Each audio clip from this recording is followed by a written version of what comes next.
गुरु उपदेशः प्रशम्य हेतुर्वय परिणाम इव पलित रूपेण सरसी जलम मलिनम गुरु गुण रूपेण तदेव परिणमति। यानी गुरु का जो उपदेश होता है वह गुरु का उपदेश किस प्रकार से होता है।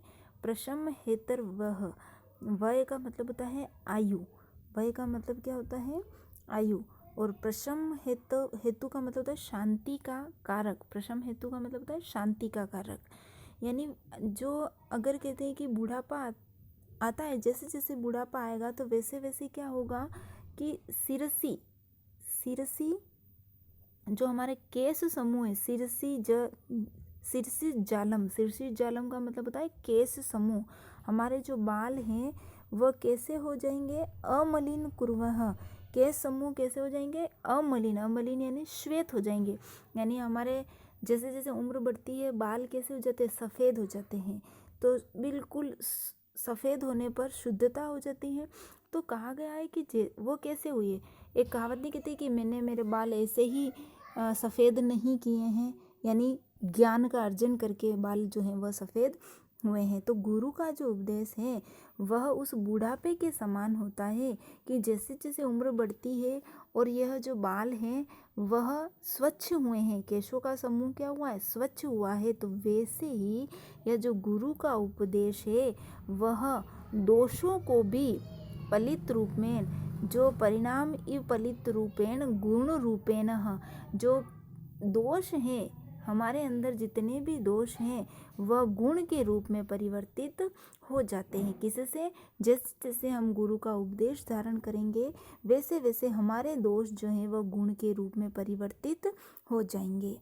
जैसे कि बुढ़ापा जो है वह केश समूहों को मलिन जो केश समूह होता है उनको स्वच्छ बना देता है, वैसे ही हमारे जीवन में गुरु का उपदेश है वह दोषों को गुण में परिवर्तित कर देता है। अयमेव चाना च अनास्वादितः विषय रसस्य ते काल उपदेशः। अयमेव, यही जो ते कालः तुम्हारे लिए काल है, उपदेशस्य उपदेश का, यानी यही जो है सही उपदेश का समय है। क्योंकि च अनासादित विषय रसः, तुमने क्या किया है, अभी विषय के रसास्वादन से तुम अभी दूर हो, अभी तुमने विषयों का उपभोग नहीं किया है, अभी तुम गृहस्थ आश्रम में नहीं गए हो, इसलिए यही समय है तुम्हारे लिए सही उपदेश देने के लिए। जैसे कि हम आपको उपदेश देते हैं, हम आपको बहुत सारे ज्ञानवर्धक बातें कि आगे चल के तुम्हारा ये होगा, तुमको ये पढ़ना पड़ेगा, वो पढ़ना पड़ेगा, तो ये तुमको आगे की भविष्य के बारे में बताते हैं।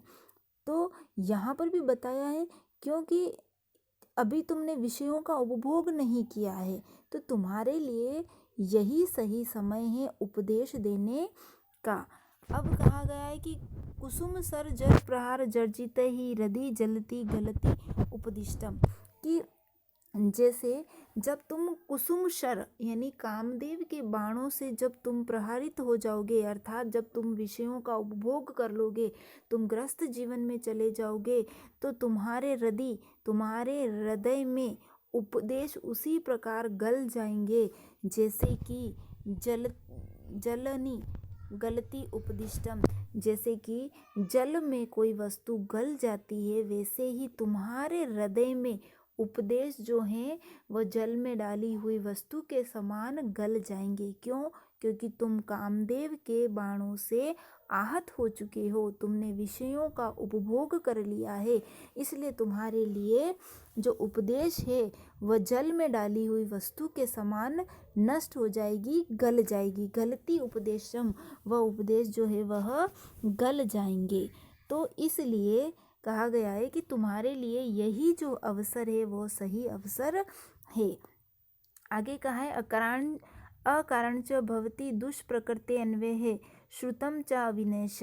कहा गया है कि दुष्प्रकृते, दुस्वभाव वाला जो व्यक्ति है उसके लिए श्रेष्ठ कुल या विद्या, यानी अगर वह श्रेष्ठ कुल में है और उसने अच्छी विद्या ग्रहण कर ली है लेकिन उसका स्वभाव अगर दुष्ट है तो उस व्यक्ति के लिए विनय का कारण ही नहीं होता है, यानी वह विनयशील हो ही नहीं सकता।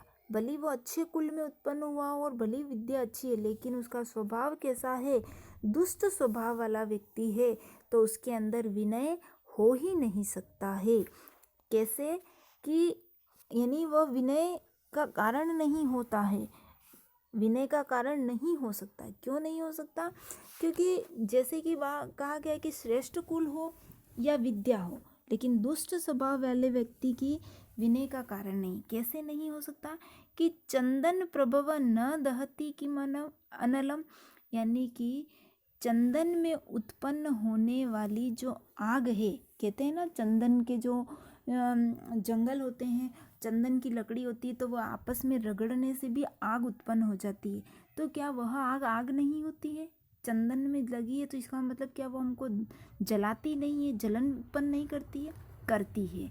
तो वाह प्रशम हेतु न अपि प्रचंड तरी भवती बड़वानल वारिनः।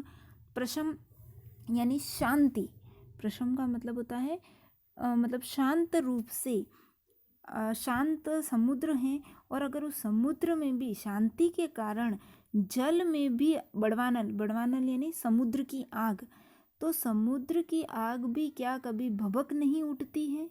उठती है। वारिना यानी जल, बड़वानल समुद्र में उठी हुई जो आग है, शांति के कारण भी समुद्र में आग उठती है। तो जल में उठी हुई आग और जंगल में उठी हुई आग, दोनों ही प्रकार की, भली वह चंदन से उत्पन्न आग थी और यहाँ पर जल से उत्पन्न आग है, तो क्या यह दोनों ही आग भी कभी भभक नहीं देती है, जलन नहीं देती है, दाह नहीं देती है? देती है। तो कहा गया है कि भले तुम श्रेष्ठ कुल में उत्पन्न हो और विद्या हो, लेकिन अगर फिर भी तुम्हारा जो स्वभाव है वो दुष्ट होना स्वाभाविक है। क्यों? क्योंकि तुम विषय वासना में चले जाओगे तो तुम्हारा विनाश होना तय है।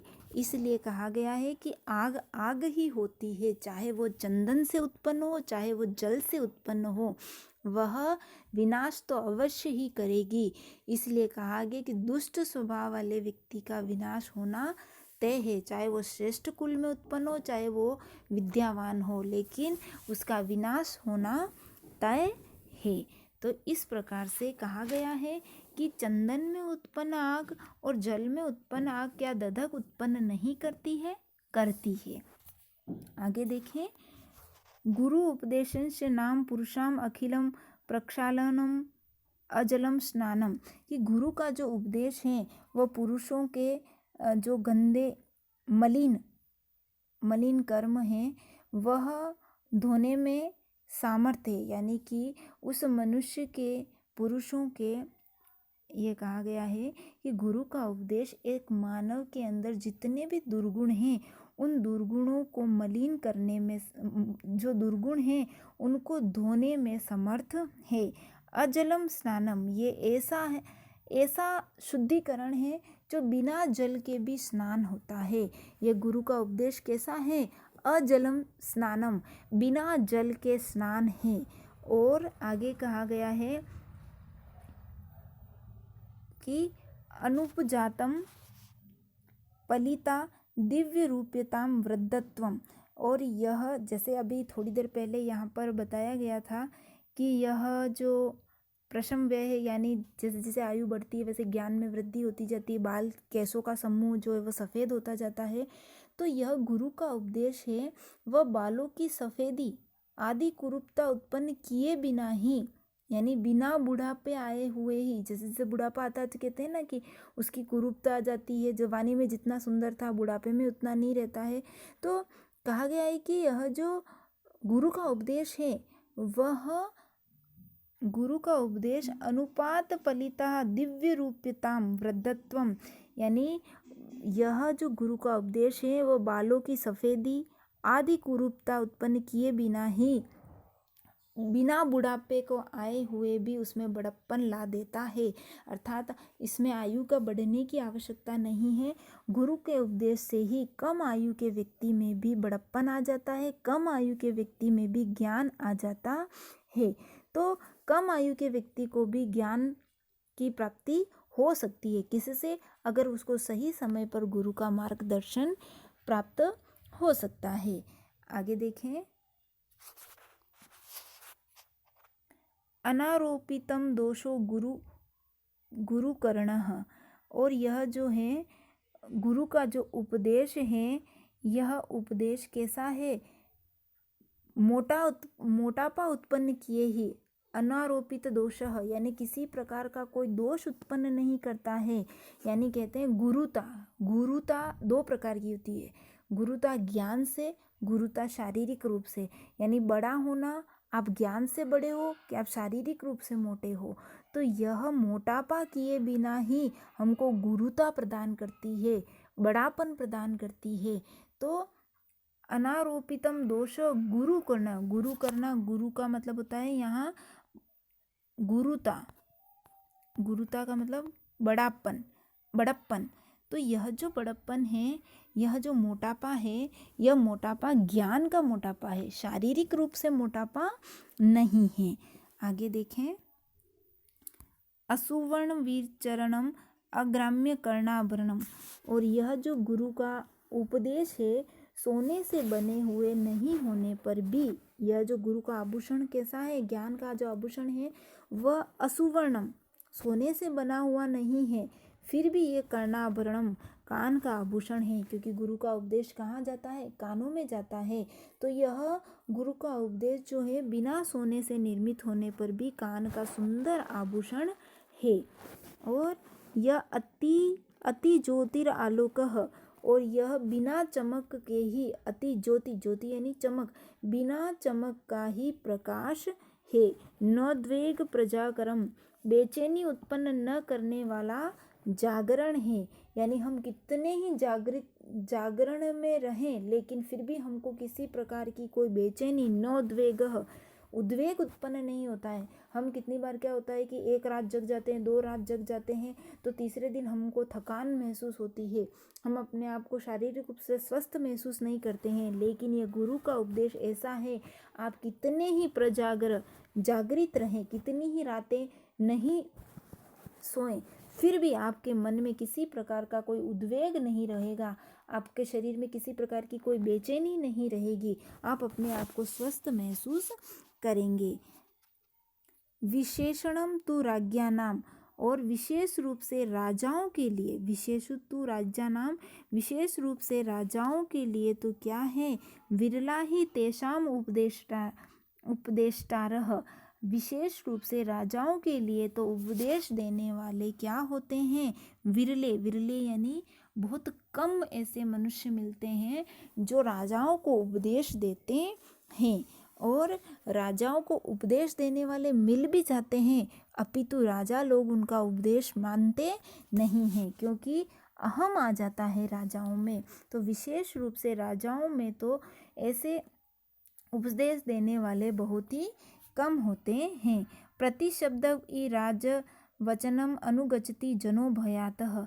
और राजाओं के उपदेश देने वाले जो हैं और उपदेश को मानने वाले भी, राजा की आज्ञा को अनुसरण करने में लोग तत्पर रहते हैं। क्यों? क्योंकि राजा का कहीं हमको ऐसा है कि राजाओं का कहीं हमको गुस्से का, क्रोध का कारण नहीं बने, तो इसलिए इस डर की वजह से भी, राजाओं भय की वजह से भी राजा लोग का अनुकरण लोग करने लग जाते हैं।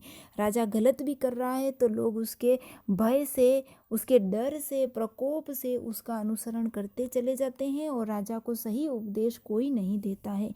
तो इसलिए उपदेश देने वाले भी इस पृथ्वी पर कम ही मिलते हैं और उपदेश को मानने वाले राजा भी बहुत ही कम ही मिलते हैं।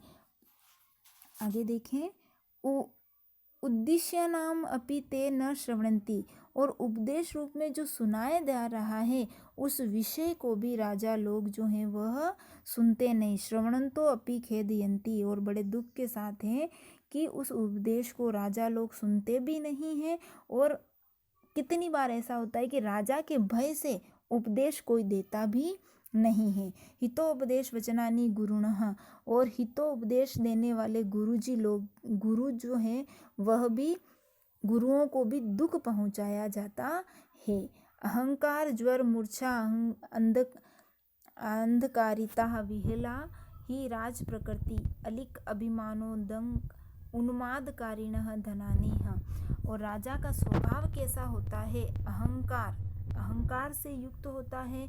और अहंकार भी कैसा? ज्वर मूर्छा, जैसे कि ज्वर का मतलब होता है बुखार। जैसा आपकी अपने को बुखार आता है, तेज बुखार है, तो उसमें हमको मूर्छा सी आने लग जाती है, हमको बेहोशी सी होने लग जाती है और हमारा शरीर तीव्र तपन को प्राप्त हो जाता है। तो यह जो राजा है उनका स्वभाव कैसा है? अहंकार से। कैसा अहंकार है? बुखार से उत्पन्न व्याकुलता से और बेचैनी से युक्त ऐसा बुखार है। अहंकार से युक्त बुखार है जिसमें बेचैनी है और व्याकुलता है। और क्या है? विहलता ही राज प्रकृति अलिक अभिमान हो, और उसके अंदर अलिक अभिमान है, यानी धन का झूठा अभिमान है। और उन्माद है, उन्मादकारिणी है, और उसको अत्यधिक उन्मान है, नशा है, नशा पैदा करने वाला। कैसा? उसी राजा की प्रकृति कैसी है? अलिक अभिमान, धन का झूठा अभिमान है, नशा है, धनानी, धन का नशा है उसके अंदर। वह राजा कैसा है? राजा का स्वभाव अहंकार रूपी जलाने वाले बुखार से उत्पन्न उसके अंदर व्याकुलता है, बेचैनी है, धन का झूठा अभिमान है, नशा है उसके अंदर। ऐसा उस राजा की प्रकृति है। तो इसलिए यह जो राजलक्ष्मी, राज विष विकारः तंद्रा प्रदा राजलक्ष्मी, यह जो राजलक्ष्मी है राज्य रूपी विष के विकार से आलस्य देने वाली है। तंद्रा यानी आलस्य को देने वाली है। तंद्रा का मतलब होता है आलस्य। यह जो राजलक्ष्मी है वह आलस्य को देने वाली है, विष को देने वाली है। तो इस प्रकार से यह आपका पाठ है। यहाँ शब्दार्थ दे रखे हैं, आप ध्यान से पढ़ें और सारे शब्दार्थ को ध्यान से समझ करके इसका अनुवाद आप ज़रूर लिखें।